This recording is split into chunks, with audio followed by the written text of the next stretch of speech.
Hey there, welcome to another episode of Mondane Designs. I'm your host, Mondane. This video is part of my discussion series, and today we're going to be discussing whether or not we are in the golden age of portable gaming.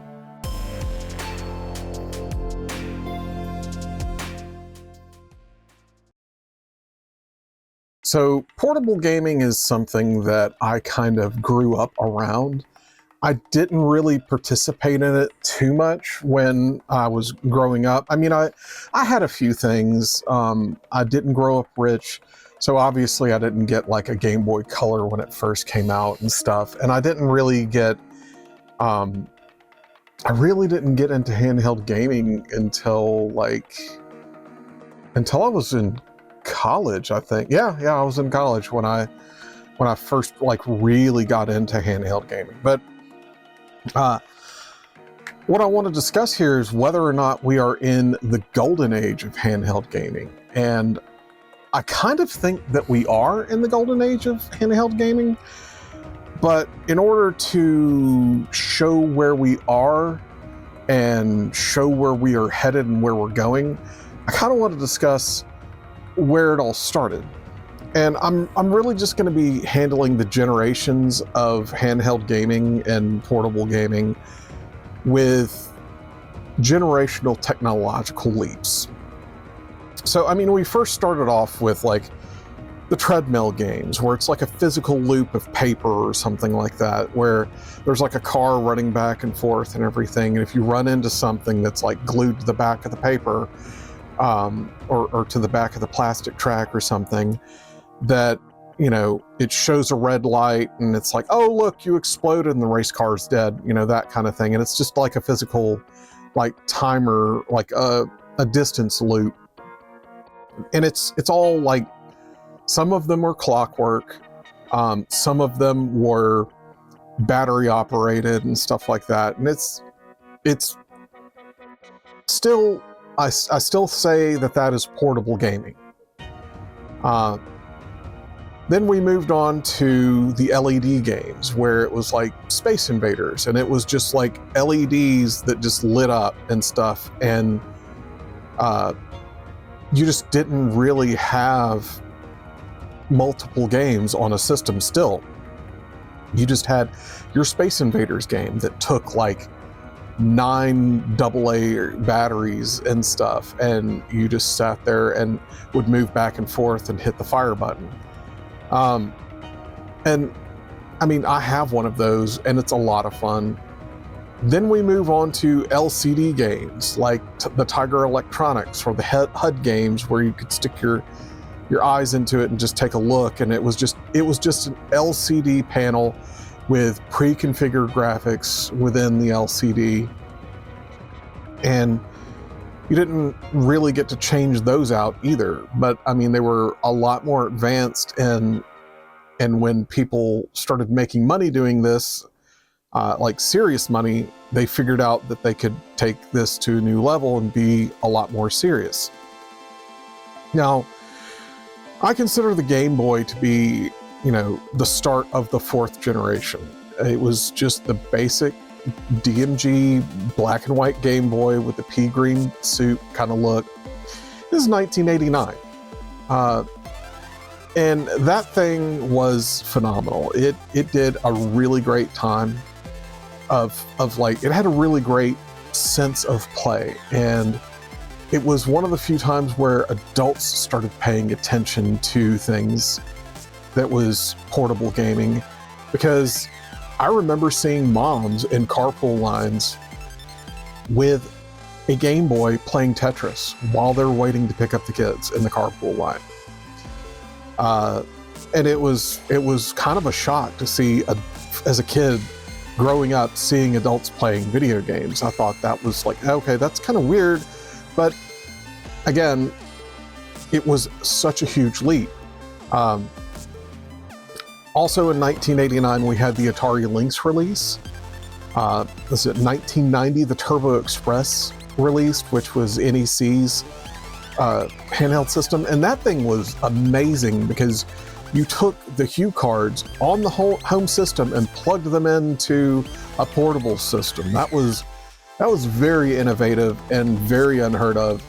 And I don't think any of the other video game companies back then even thought about doing that, because they thought, well, that would just cut into sales. Never even contemplating the idea that it was increasing an install base. So, and the last one in the fourth generation was 1991, the Game Gear came out. And while the Game Gear was backlit and had color and stuff like that, it was so power hungry. Fifth generation, we'll just mark that up to the Game Boy Color. Sixth generation was Game Boy Advance, Neo Geo Pocket Color. I'm sure there's probably another system that I don't remember or know about. Seventh generation was PlayStation Portable and Nintendo DS, and the whole Nintendo DS family. And like, I mean, with all that's basically where we came from, and we progressed into like the 3DS and the Vita and stuff like that. But to be honest, with all of like the modern choices that we have now, technology has improved to the point where we can play arcade games. We can play flipping arcade games on the go, you know, and it's just perfect. I absolutely love how all of this is progressing, and just how the technology is expanding and providing us more and more options. And honestly, when I say that we have more options, I mean like we have tons of options. I've got an Android, this is an Android, but like I've got this handheld device right here that is just phenomenal. It plays so many arcade games. It's like $40, you know. I've got the PlayStation Portal. You know, it plays on my PlayStation 5 remotely, and I can hook it up to a hotspot on my phone and continue to play.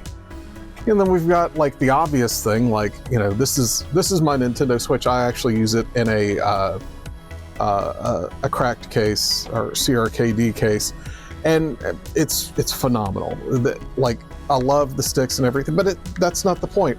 It's another handheld system that is just light years beyond where we've started. And then, you know, if you don't like that, I mean, you've got the Steam Deck. And even with the Steam Deck, not only am I playing my Steam games, I'm doing emulation and stuff that this guy here, that's infinitely cheaper, can't do. So, like, I mean, I've got choices upon choices upon choices on things to do. And guess what? I didn't even mention one of them, is your cell phone. You know, this is a little Samsung. It's a little bit of an older model, but again, like, I've got Final Fantasy Tactics on my cell phone. So yes, we are absolutely spoiled for like what we have for technology and stuff. You know, like I said, the phones, emulation devices, the analog pocket, that was the one I forgot. The Switch 1 and 2, the Steam Deck, the Legion Go, the ROG Ally, PlayStation Portal, you know, it's just completely endless for us for choices on any of this stuff. And we don't have to sacrifice playing with friends either. The Nintendo Switch can do local multiplayer. You can do pass and play on certain games for like the Steam Deck and stuff. You know, right now I can just travel with 3 out of my 4 devices and play almost any game that I could possibly want to play. You know, honestly, if that does not signify a golden age for portable gaming, I honestly don't know what does then. Yeah, just let me know in the comments below. How are you feeling about the state of portable gaming right now? Do you think that we're just, you know, being a little, do you think that I'm just being a little bit like overreactive about this? Or do you think that I'm correct in that we have all of these wonderful choices and stuff? Yeah, let's just have a discussion about it down below.